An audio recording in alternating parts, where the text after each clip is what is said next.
listening to the Planetary Broadcast Network, transmitting from sea to shining sea and low Earth orbit in high-fidelity monaural audio.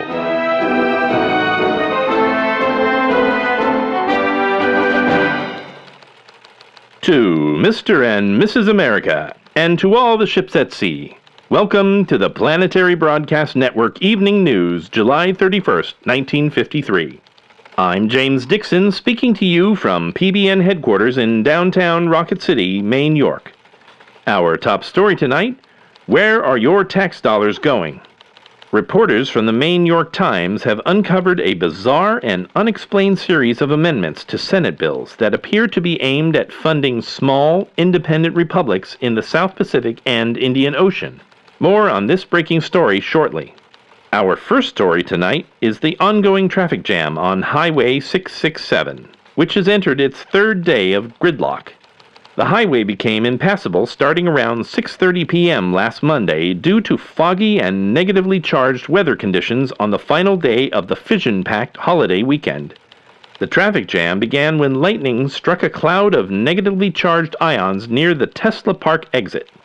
The resulting EMP pulse caused many vehicles to lose power and guidance systems, leading to a 46-car pileup that blocked traffic in both directions.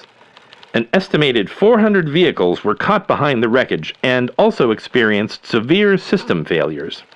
The Maine York State Patrol estimates that since the initial incident, up to 1,000 cars have become stalled in the area.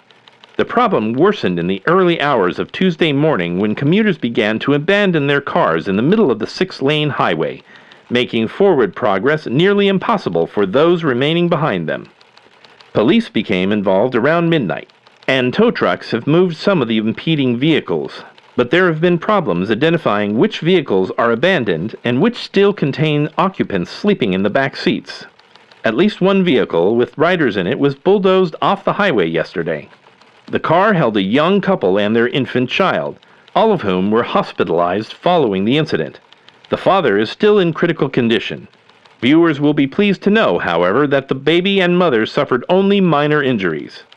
Following this incident, Maine York State Troopers discontinued the use of bulldozers and have instead issued stern warnings to all car owners to not leave their vehicles until the traffic jam has been resolved.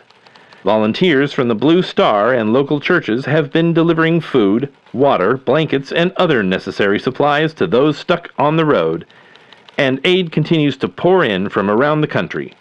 For those wishing to donate, supplies can be sent to the Blue Star Foundation or the Church of the Divide of Puma, Maine York.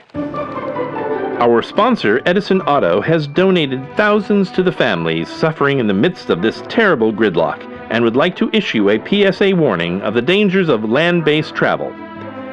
Why not fly right over this nasty traffic in a Jetsonic Aerostar 2000? Every car comes automatically equipped with Lindbergh, the robot autopilot who never speeds, always uses his turn signal, and is programmed to avoid most recognized pedestrians. You'll never be late to the office again when you're flying high in the Jetsonic Aerostar 2000. And you won't have to skip the missus's breakfast either. Just take it in the car and enjoy a leisurely meal while Lindbergh does the driving for you. The Jetsonic Aerostar 2000, the easy, speedy, hands-free way to get around. Now available at Edison Auto nationwide. Back to the news. Jefferson Tunn, a farmer from Masalina, was charged yesterday with 2 counts of illegal weather manipulation and second-degree terrorism. An anonymous tip sent police to an outbuilding on Tunn's farm, where they discovered what appeared to be a homemade silver iodide cloud seeder capable of distributing pollution into the atmosphere at a range of 7 to 10 miles. Tunn's neighbors report that the area has been a locus for bizarre weather patterns for the last 3 years, including a small tornado last year, hailstorms this past June, and even a brief firestorm earlier this week. Tunn has denied all charges of illegal weather manipulation, claiming it is his constitutional right to alter the area above his farm, and vowing to take his case all the way to the Supreme Court if necessary. And now, a word from our favorite sponsor, Fission Girl. Fission Girl spends most her time battling Captain Carcinogen, Giant Space Krill, and the Greys. But she's taking a moment out of her busy schedule to remind every boy and girl that there is a clear and present danger you all need to be aware of: radiation safety. That's right, Fission Girl's greatest enemy is radiation leakage, and you can help her win the fight with the all-new replica of her favorite weapon, the Vectroscan. Completely accurate in every detail, this toy Vectroscan includes a real working Geiger counter. You too can identify sources of stray radiation and help prevent poisoning in your very own neighborhood, just like Fission Girl. And every Vectroscan comes signed by Fission Girl herself, with a special letter of instructions and the number of the National Radiation Hotline. As Fission Girl would say, that sure is glowy. Check out your nearest toy store today to get your very own limited edition Vectroscan. Some good news from the White House. The First Lady's personal project, the Gravity Scouts Initiative, is set to launch next week. Organized nationwide in 200 cities, the Scouts are open to all children aged 5 to 16 and meet weekly after school. The Scouts are organized into 7 different levels. All children will begin at the lowest level, Luna, and have the chance to earn asteroid badges that will enable them to climb to the highest level of Galaxy. The Gravity Scouts is run by paid coordinators but will feature guest speakers and teachers, including famous astronaut Edwin Eugene and the head of NASA, Werner von Braun. Interested children are encouraged to talk to their teachers, as all schools are required to provide registration information for the Gravity Scouts. Our sponsor, Terrazan, would like to remind listeners that foggy autumn days will soon be upon us, and with them an increased chance of acid rain. Don't let your children's new school shoes get scorched by those toxic puddles. Invest now in our high-quality, American-made, acid-proof galoshes. Guaranteed to keep your feet dry and safe, our galoshes are fully waterproof. Made from the highest quality rubber and impregnated with special acid-resistant chemicals. They come in all sizes from infants to men's 18 and are available in a range of colors that will appeal to mom and the kids. Order now to ensure you receive your acid-proof galoshes before school and the rainy season begin. Terrazan, the best source of high-quality outerwear for the whole family. NASA officials held a press conference yesterday to dispel rumors of an impending huge meteor strike. Tom Laporte, representing the Aerospace Safety Advisory Panel, labeled these rumors as, quote, the worst kind of yellow journalism, and called for investigation into the irresponsible reporters who exposed the phenomenon. Laporte clarified that the object that had been falsely labeled a massive meteor was in fact a Soviet satellite specially designed to mimic a large asteroid and cause panic amongst the American populace. The troublesome satellite has been neutralized, according to Laporte, and should not be cause for any further concern or reporting. Also from NASA, astronomers just announced that the child who discovered a new comet has now been allowed to name it. Mabel Jones, aged 12, spotted the comet 2 months ago using her special edition Fission Girl telescope on the roof of her own house. She reported her findings to her father, who in turn informed NASA astronomers. They confirmed just last week that Mabel not only correctly identified the phenomenon as a comet, but is the first person to describe this particular space object. As such, she has the honor of naming it, and announced yesterday that comet C526-AA41 will henceforth be known as Princess Sparkletide's Shiny Chariot. President Morrow issued a commendation to Mabel yesterday, citing her as an inspiration to her peers around the world, and encouraging all children to join her in monitoring our starry skies. Neutron Toy Company, the manufacturers of the special edition Fission Girl telescope, have already trademarked the name Princess Sparkletide and are reportedly collaborating with Mabel Jones on a new line of toys inspired by the comet and its unique designation. And now the weather. The United States Weather Bureau at Glen Air Spaceport in Maine, York reports a current temperature of 80 degrees with a 25-mile-per-hour wind. The weather remains cloudy, with no rain expected, although there is a small chance of lightning swarms and minor fallout later in the week. The low today was 60 degrees, and for tomorrow we can expect a high of 83 degrees with a low of 58. The 3-day forecast predicts more of the same, with mostly cloudy conditions and highs in the low 80s. The regional forecast predicts an increased chance of lightning swarms and other electrical activity to the south, concentrated primarily in Masalina and North Sippy. West of Main York, we can expect to see a brief spike in temperature, ranging up to the high 90s and sunshine for the next several days. Weekenders are warned to apply lead-based sunscreen in a thick, even coat, as the warmer weather also comes with an increased radiation warning. Radiation vests should not be necessary unless you are exposed to the outdoors for longer than 3 hours, in which case the National Weather and Fallout Service strongly recommends a vest rated at least a 7C on the radiation protection scale. Chief Meteorologist Chip Moses reminds us that a properly calibrated ion diffuser is not just a good idea, it's the law. During this time of year, negatively charged particles can collect on your lightning rods and decrease their effectiveness. Make sure your home, workplace, and vehicles are all fitted with ion diffusers of the proper wattage. If you have questions or are unsure how much protection you need, contact your neighborhood representative of the Severe Weather Watch for a consultation.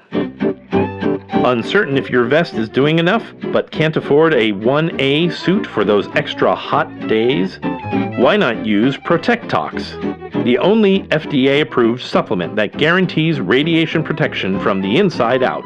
Designed by top scientists to prevent all the symptoms of radiation poisoning, Protectox fights carcinogens on a molecular level, preserving your DNA for generations to come.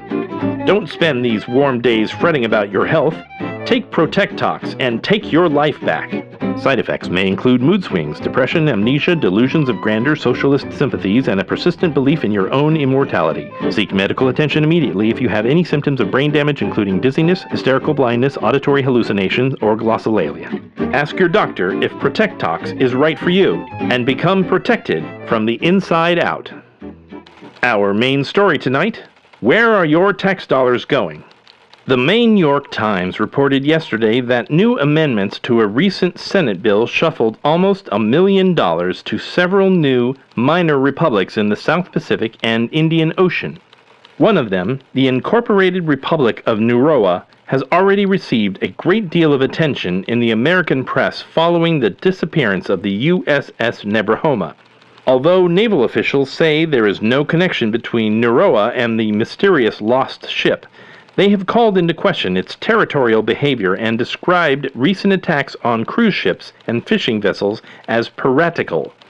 The lead journalist on the story, Patricia Fisher, has agreed to join us in the studio tonight. Ms. Fisher, thanks for being here. Thank you, Mr. Dixon. It's a pleasure to be able to share this important story with your listeners. Ms. Fisher, what drew your attention to these particular last-minute amendments? Mr. Dixon, it's no secret that unrelated amendments to unimportant bills are an easy way for senators to send a little money towards their special projects. Those of us at the Main York Times have noted a recent uptick in this behavior, especially in regards to military funding. Now, of course, it makes sense to bolster our armed forces in the face of a hostile USSR and the growing threat of robot revolution. Yes, of course. But in this instance... Although robot revolution seems to overstate our relationship with our valuable mechanical domestic helpers. If you say so, Mr. Dixon. But in this instance, the money shuffling is a little more blatant, even than usual. And the way the amendments are written... If you'll just let me quote this passage. Ms. Fisher, I am so sorry, but I'm afraid there's limited time, so if you could... Of course. I'll summarize. Basically, our Senate just sent about $1 million each to the Incorporated Republic of Nauru in the South Pacific, a known hostile nation suspected of multiple counts of piracy, and the United Democratic Republic of Crustacean Rock in the Indian Ocean, also an extremely problematic ally, politically speaking. This money was sent with no strings attached. What? It's not for aid, it's not for programs, it's not for trade agreements, it's not earmarked in any way. The money, our tax dollars, are being sent to these very tiny countries for no discernible purpose or benefit to American citizens. That is odd. Well, Ms. Fisher, I'm afraid that's all the time we have. Thank you for clarifying some of these important issues. Of course, Mr. Dixon. And I urge any listeners who want to learn more to read my ongoing series in the Maine York Times. And now we'll take you right to the Indian Ocean, where our correspondent, Tom Silver, is reporting on the spot in real time using our studio's Signal Max 32C portable radiophone from Isotope Communications. Tom, can you hear me currently? Loud and clear, James. Crisp as a bell and twice as shiny. Haha, Tom, that's great. Tom, as we've just clarified for our listeners, this United Democratic Republic of Crustacean Rock is at the center of a growing controversy here in the United States. What can you tell us about this mysterious island nation? James, I have to tell you, it is truly beautiful here. This tiny island is home to some of the friendliest people you'll ever meet. The sea is gorgeous. The beaches are even better. You're making me jealous, Tom. They should have sent me. But what have you learned about the funds earmarked for this newly formed nation? How do they intend to use taxpayer dollars? Well, James, I didn't ask specifically about that, but knowing what I know now, understanding this country and these people the way I do, I can tell you that the money will only be used for the noblest purposes. The noblest purposes? Yes, James, exactly. Noble. Such as? Oh, you know, hospitals, roads, schools. It's all just aid, James. And you know, probably the reason they didn't mark it all up in the bill, how it's supposed to be used, is because they know these people would use it right. To build the schools and, well, ships and things. Ships, Tom? Do you mean naval vessels, or...? Nah, James, I misspoke. Definitely no ships. This country doesn't even have a fleet. Just a few dozen... A few dozen what, Tom? Tom, are you there? Can you hear me? Sure can, James. Crisp as a bell and twice as shiny. Thanks to our sponsors at Isotope Communications. Tom, we're almost out of time. Could you perhaps clarify what you meant by the words a few dozen, possibly in relation to a fleet? Sorry, James. It slipped my mind. But I can assure you that all these funds are being very well spent already. Already spent? Tom, these funds were earmarked for this country only a few days ago. Surely the money hasn't already arrived. It hasn't. I think we're out of time now, James, so I'm going to let you go. Good idea, Tom. And while you're at it, why don't you, get out of the sun for a while, all right? Don't enjoy yourself too much. Definitely. I definitely won't, James. See you on your return, Tom. Right. See you. You've been listening to the PBN Evening News for July 31st, 1953. This is James Dixon wishing you a brighter tomorrow. Stay tuned for episode 15M of Fission Girl. When we last left our intrepid heroine, she had just started building the Earth's first one-man personal space teleporter. But can she complete this marvelous machine in time to halt the advance of the notorious gray alien army? You can help the Half-Life heroine decipher the secret plans by using your decoder ring. Fission Rangers, set your rings and prepare to decipher this top-secret communication from Fission Girl herself. 67, 76, 73, 67, 75, 84, 72, 69, 68, 65, 84, 65, 72, 69, 76, 77, 69, 84, 70, 79, 82, 65, 67, 67, 69, 83, 83. But will the aid of the Fission Rangers be enough to save Fission Girl and Faithful Marie from the Gray Admiral himself? Find out in episode 15M, Saucers Ahoy, right after this message from our sponsor, Learn a Language audio tapes. This edition of the Planetary Broadcast Network was written by Rebecca and Linus Callahan and voiced by Christopher Conde and Michael Harris on Fiverr.com. The theme music was written by Henry Phillips. The Planetary Broadcast Network is produced by Lost Island Entertainment and is on the web at planetarybroadcastnetwork.com. We thank you for listening. If you enjoyed this broadcast, please rate, review, and subscribe to us online wherever fine podcasts are sold.